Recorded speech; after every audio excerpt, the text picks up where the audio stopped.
सुमारे 1992च्या काळातील सत्यघटनेवरील आधारित कथा.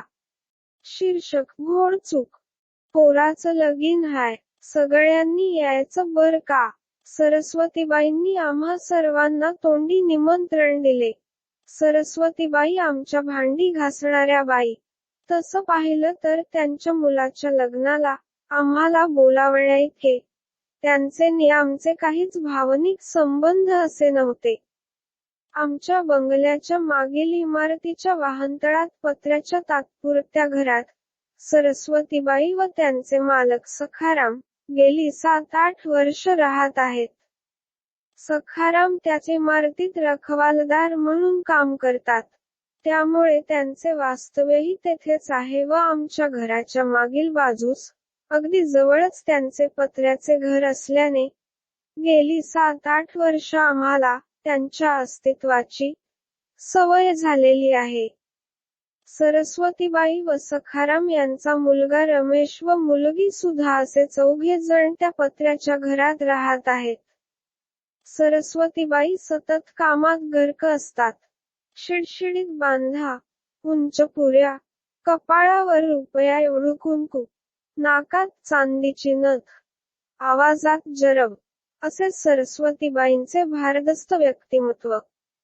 पहाटे 5 वाजल्यापासून त्यांच्या दिनचर्येची सुरुवात होई. भांडी घासण्याचे आवाज आले की ओळखावं 5 वाजले म्हणून.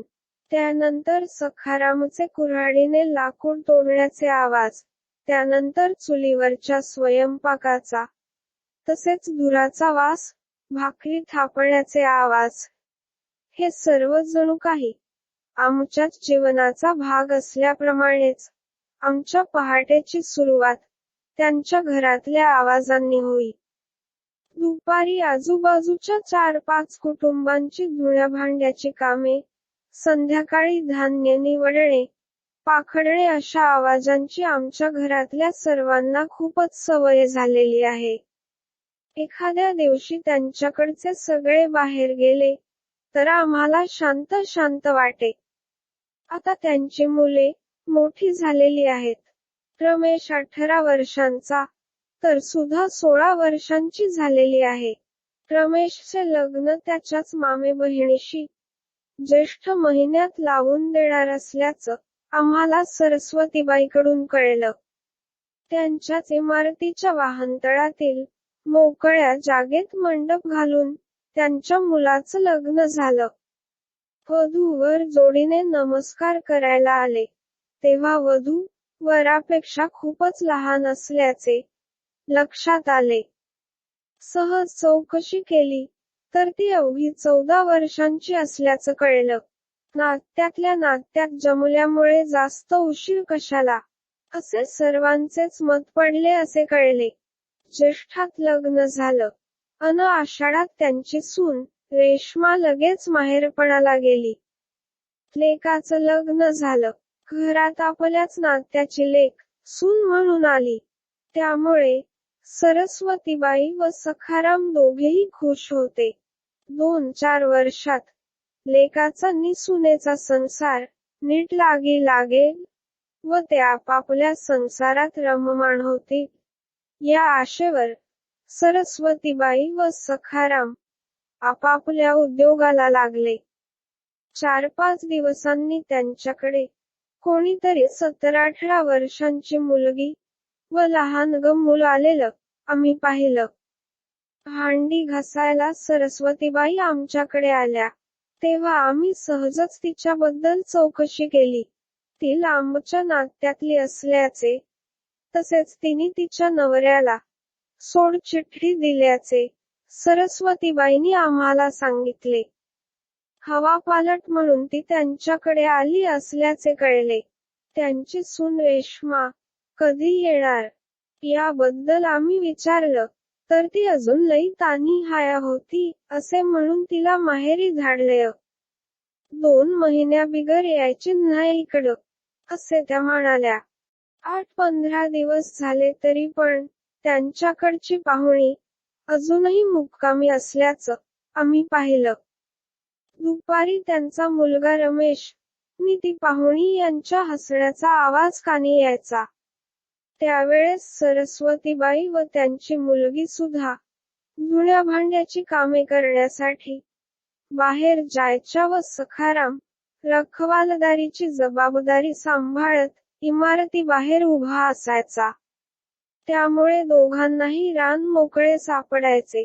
से काही घडतंय ते आमच्या लक्षात यायला जास्त वेळ लागला नाही. परंतु सरस्वतीबाईंना काय व कसे सांगावे या विचारात आम्ही होतो. दुसऱ्याच दिवशी भांडणाचा जोरजोरात आवाज आमच्या कानी आला. खिडकीतून बघितले तर सरस्वतीबाई त्या पाहुणीशी भांडत होत्या आणि पाहुणी त्यांच्यापेक्षाही कर्कश आवाजात त्यांच्याशी खूप भांडत होती. थोड्या वेळाने त्यांचा मुलगा रमेश आला. तोही पाहुणीच्या बाजूने बोलू लागला.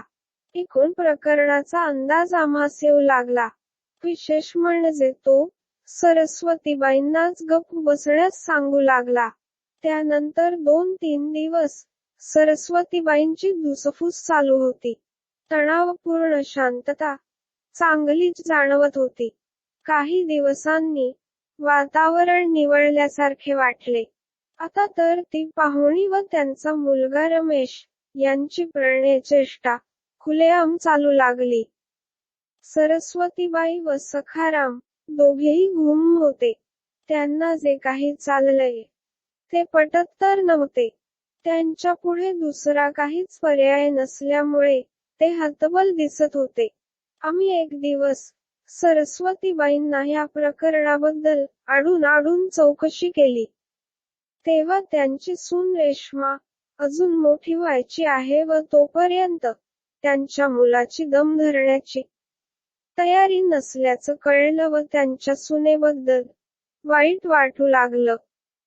2 महिन्यांनी त्यांची सून रेश्मा माहेरहून परत आली. त्या 14 वर्षाच्या लहान मुलीला जे काही घडले ते कळणं शक्यच नव्हतं. कारण तिचं वयच अल्लड होतं. ती बिचारी आपल्या सवतीच्या पोरीला खेळवायची, सांभाळायची. कधी कधी सवतीची वेणी घालायची. हळूहळू त्या दोघींची गट्टी जमली. कदाचित ती पाहुणी रेश्माला आपल्या मोठ्या बहिणीप्रमाणे वाटत असावी. तिला काय माहिती की जिची मुलगी आपण सांभाळतोय तिनंच आपल्या नवऱ्यावर घाला घातला आहे ते. 2-3 वर्ष अशीच गेली.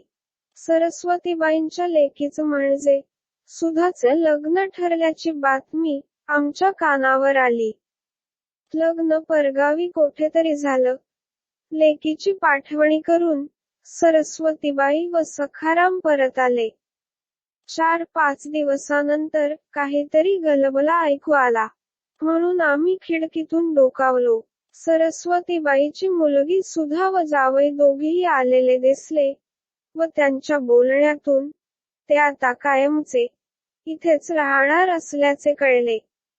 कारण की जावयाचे व त्याच्या वडिलांचे पटत नसल्याने ते घर सोडून आले असल्याचे कळले. सरस्वतीबाईंच्या कुटुंबात जागा नसल्याने त्यांची व्यवस्था जवळच असलेल्या चाळ पद्धतीच्या घरात करण्यात आली. सरस्वतीबाईंच्या छोट्या कुटुंबात घरच्यांपेक्षा पाहुण्यांची संख्याच जास्त झाली.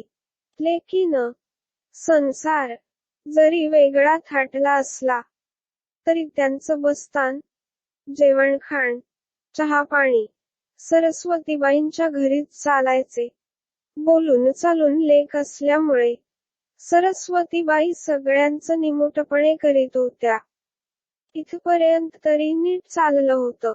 सरस्वतीबाई, सखाराम व त्यांचा मुलगा, सून, सुनेची सवत व सवतीची मुलगी, लेक आणि जावई एवढे सर्वजण गुण्या गोविंदाने राहत होते. एके दिवशी मात्र त्यांच्या घरातून भांडणाचे जोरजोरात आवाज येऊ लागले. म्हणून आम्ही खिडकीतून डोकावून बघितले. सरस्वतीबाईंची मुलगी सुधा व सुनेची सवत म्हणजे ती पाहुणी यांच्यात जोरदार भांडण चालले होते. शेवटी भांडणाचे पर्यावसन मारामारीत झाले. सरस्वतीबाईंच्या लेकीने म्हणजे सुधाने त्या पाहुणीच्या झिंजा पकडून तिला घराबाहेर ओढून आणले व तिला मारू लागली. हा काय प्रकार आहे म्हणून आम्ही कान देऊन ऐकू लागलो. त्यांच्या गावंढळ भाषेतून जो काही बोध झाला तो ऐकून आम्ही चाटच पडलो. त्याची सुरुवात सरस्वतीबाईंच्या मुलीच्या सुधाच्या लग्नापासून झाली. ती अशी की सरस्वतीबाईंचा मुलगा रमेश व सून रेश्मा व तिची सवत या तिघांचा संसार व्यवस्थित चालला होता. परंतु रमेशचं मन आता आपल्या लग्नाच्या बायकोकडे म्हणजे रेश्माकडे ओढ घेऊ लागलं. कारण की ती आता वयात येऊ लागली होती.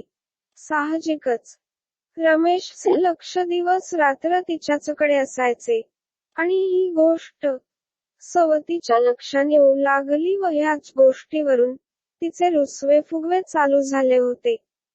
परंतु पूर्वीच्या रुसव्या फुगव्यांची जेवढी गोडीगुलाबीने समजूत काढली जायची तेवढा रस रमेश आता घेत नसावा.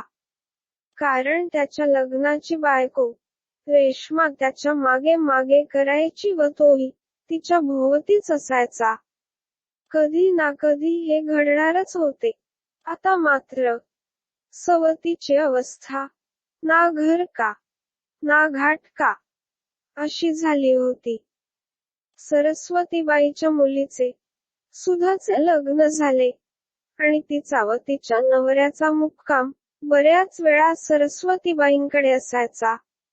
त्यामुळे एकत्र जेवणे, गप्पा इत्यादीमुळे सरस्वतीबाईंचा जावई व रेश्माची सवत यांचे सूत कधी जमले ते कोणाच्याही लक्षात आले नाही.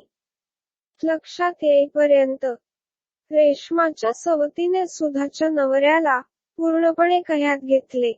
तिला सर्वांनी जाब विचारला.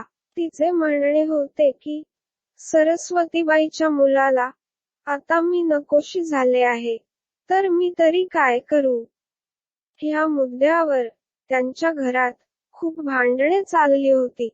शेवटी एक दिवस सरस्वतीबाईंच्या सुनेचे रेश्माचे आई वडील आले व त्यांनी देखील रेश्माच्या सवतीला तिथून जाण्यास सांगितले. पण तिच्या भांडणाचा सूर वेगळाच होता. ती म्हणत होती, जेव्हा माझी गरज होती तेव्हा तुमच्या मुलाकरिता तुम्ही मला राहू दिलत आणि आता मात्र हाकलून द्यायला निघाला आहात. मी तशी नाही जायची. गेलेच तर बघाच काय घेऊन जाते ते, अशी धमकी देऊन ती निघून गेली.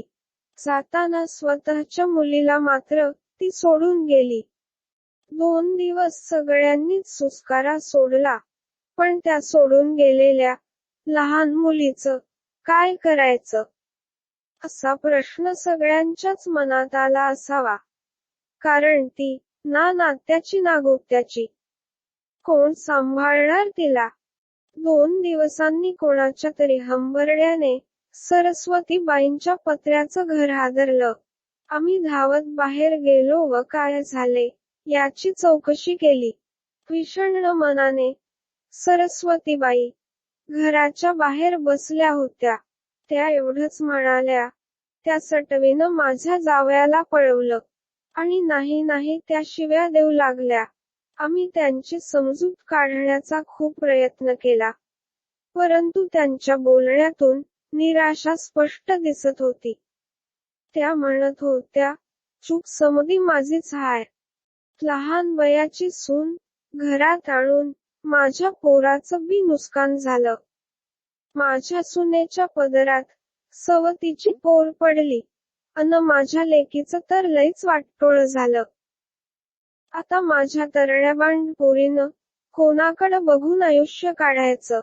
त्यांचे हे शब्द आमच्या काळजाला घर करून गेले.